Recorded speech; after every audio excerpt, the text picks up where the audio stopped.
Hey guys, welcome back to the channel. I'm excited to do another video like this. I haven't been able to look at crit footage for quite some time. It's been a long cyclocross season, but now that cyclocross season is over, and I've been doing a lot of base miles and training for some springtime crits. I figured I'd go back to last season towards the end of 2022 and look at some footage. So this is Momentum Indy. This is the first day of the 2-day series. Mass Avenue Criterium, August 27th. So like I said, near the end of the crit season.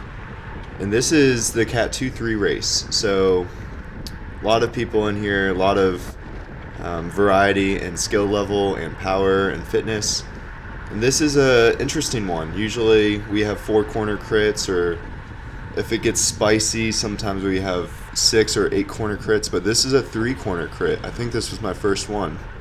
So we have 2 sharper turns on turn 1 and turn 3, and that turn 2 that you just saw is shallow-ish, 90 degrees, but was still tricky enough to cause some people to throw on the brakes and not be as smooth. And this back section right here is not smooth. It was pretty rough, lots of potholes, not as bad as some other crits I've been to, but not the smoothest. So out of this corner, turn 3, every single lap it seemed like I had to surge, and it was just kind of annoying, especially being in the back. My boy Nico and I are teammates here, and we did not get a good start, and so it was kind of rough the first few minutes. But before we go on, I have to explain kind of my day leading up to this. And so I woke up at 4 in the morning, flew out of Raleigh, layover in DC, landed in Indianapolis, only for me to realize that my bike bag did not fit in Nico's Nissan Altima. But that was okay. About 3 hours before the race, got caffeined up, got the bike built, couldn't find my tri-wrench, so it took a while to build. But that was my day. It was stressful, running on like 3 hours of sleep and some caffeine. So back to the race. I think this was lap 3 or 4, and we already got some drama. Crash on turn 1, and this is the worst, right? Like, not even 5 minutes into the race, you're trying to make up all these spots, and then boom, a crash happens. And so this kind of destroyed the momentum.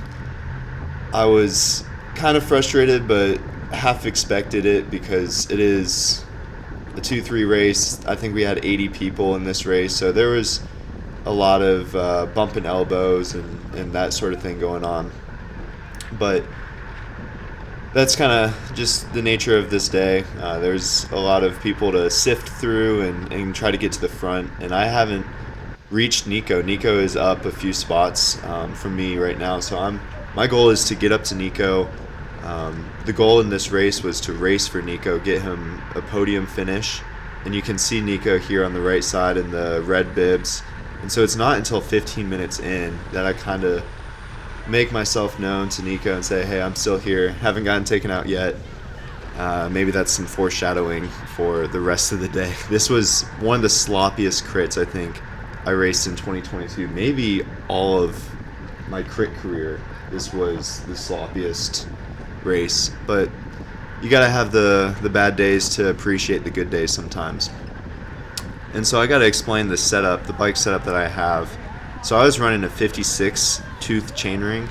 Don't ask me why. I just had a Dura-Ace 7800 56 tooth chainring lying around, and I figured Momentum Indy would be a great time to try it out, going from a 53 tooth to a 56.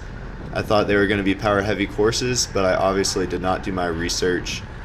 And so the 56 was not terrible, but coming out of turns 1 and 3, you can see just I took bad lines, and also the gear ratios were completely different to the 53. So I was having a tough time getting on top of the gear and getting momentum. Once I got on top of the gear, the 56 tooth worked great. but going out of those turns, you can see even here going into turn 3. Granted, I take a suboptimal line going kind of to the inside and then getting gapped here, but I have to dish out close to 1,000 watts, and I'm getting gapped. I don't know if this was lapse of concentration or what, but a few laps later, I hear the bell ring for a preem lap, and I just kind of send it, even though I'm hurting pretty bad. I'm at 188 BPM and climbing. I figured this is a great time to go, see if I can get $100 and maybe get some separation from the field. And so going into this left-hander, I just tapped the brakes a little bit through that corner because I wasn't comfortable with the speed I was going. And then I looked down and realized, oh shoot, I'm in the little ring and I cannot shift back up to the big ring. And the reason being is because before this race, I had tried to replace my front derailleur cable, and because my bike is internally routed, and I was stupid at midnight one night, I took the cable out without putting those guide sheaths through, like the plastic sheath. So I just ripped the cable out and could not figure out how to get it back in. And so I go to the pit here soon, just to put it back to the big ring. Basically what I had done is made the guide on the front derailleur force myself into the big ring, and with that little slip out on the turn 1, I guess the cage had gotten shifted to the little ring. And so I'm trying to explain the situation to the mechanic. He's kind of just looking at me like, dude, you're an idiot, but yeah, I'll do what you need me to do. So I take a free lap here and get back into the race. The ref is about to count me down, and I'm not looking forward to this, even though I got a lap of rest. I don't know if you would call it that, because I can kind of hear the announcer say, hey, this race is getting strung out. You can see there's 2 guys kind of off the front, and when he lets me in, I just have to go for it and get momentum right away. And I do a decent job of it, but I'm towards the back of this main field here, and so I have more ground to make up. I gotta get up to Nico, and my biggest fear is, hey, I'm not going to be back there in time to give Nico a good lead out, because this is a 45-minute race, so we're 32 minutes in, and I'm slowly but surely regaining ground on the field. And I'm taking this corner really gingerly because of the slide out that I had earlier in the race going for the $100 preem. And guys, that sounds like it's not that big of a deal, but $100, you got to think of how many six-packs that is. Because I like to spend my preem money on fun stuff like cookout trays and beer and whatnot. Oh yeah, and totally forgot there's a crash. So there's a crash that happens 32 minutes into the race to add to the drama, and you can see how strung out it gets. I'm mentally defeated at this point. I don't want to race bikes. I'm just kind of ticked off. Why did I even come to Indianapolis to race my bike? Those were the things going on in my head. But there's still a race to race and Nico to lead out. And so over the next few laps, I'm going to work with some of these guys on the back just kind of hanging on for dear life. And our goal is to get back into the race, you know? So I'm going to pass this guy here, and hopefully we can work together over the next few laps just to regain control. And we have maybe a 3-second gap here, but for those of you that have raced bikes, you know how long and just mentally taxing a 3-second gap can be, especially when you're towards the back of the field and you're just trying to regain traction. So I try to use this turn to my advantage, but I'm not taking good lines, and I'm still having to dish out 1,000 watts out of this turn. And I'm exhausted. And so I'm going to fast forward and watch myself struggle, and you guys can hopefully find enjoyment in watching me struggle. But like I've said on this channel before, I never quit a race unless I am truly dropped, either getting lapped or getting pulled. I think that's a good mentality to have, is never quit a race unless something is terribly wrong with your body, or there's an official on the side saying, hey, you're too slow. We need to get you out of the race because the leaders are have already lapped you or are about to lap you. And so I hope you guys can take a lesson or two from this. Never give up, even when the circumstances are down.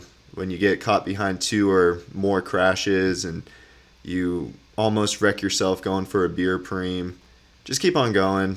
You never know how the end of the race may shape out to be. And so that's kind of my mindset. Even though I was having a terrible race, I was thinking about Nico and all that money I spent on my checked bag so that I could get to Indianapolis, and didn't really want to give up. And so I finally regained ground and I'm back in the mix, but it's not pretty, right? Like, got 5 or so minutes to go of racing, and just not towards the front like I want to be. And so I'm just trying to recover a little bit before these last few laps and find Nico and hopefully give him the best shot at winning or getting a podium. And we'll see how this shapes out. So, again, just recovering, trying to get the RPM and the BPM down and take good lines and just be smooth. I think the biggest lesson I took from this race is even when you're having a bad race and luck isn't going your way, just stay calm, especially in these last few laps. There's no sense in getting too caught up on the situation. And so I finally regained control or regained position with Nico. I would say we're probably sitting in the top 10 right here. And this is a good place to be. I should follow Nico's wheel right now because I don't want to lose ground of him or lose him, but he makes a really good, somewhat aggressive move right there, and then I'm 5 or so spots behind him. So this was kind of the mentality of this day is I just couldn't be aggressive. I mean, I could have been, but mentally I was not feeling it. But I'm lucky that there's a gap right here. We have Chris Ames in the pink socks to the right, so I'm familiar with him. I'm familiar with Nico. And so this is going into 2 laps to go. I kind of get to the front. It takes me 42 minutes in a bike race to finally get the race mindset. And this is perfect. This is where I want to be setting Nico up at, is towards the front. I'm sitting 6th wheel or so, going through this corner. And I'm happy with where I'm at. But I'm also suffering like a dog at 191 BPM. And so I don't know if it was the pre-race espresso or the Red Bull or the heat or just the mental exhaustion, but I had to rip. I had to go because this is going into 1 to go. And I want to give Nico the best setup possible. So I'm going to get around some of these guys, and I'm going to try to set up wide for this left-hander up here. But even though I was mentally telling myself, hey, set up wide so that you can get momentum, I'm not in a spot because I'm going passing people on the left. I'm not in a spot to take this left-hander very quickly with a lot of momentum.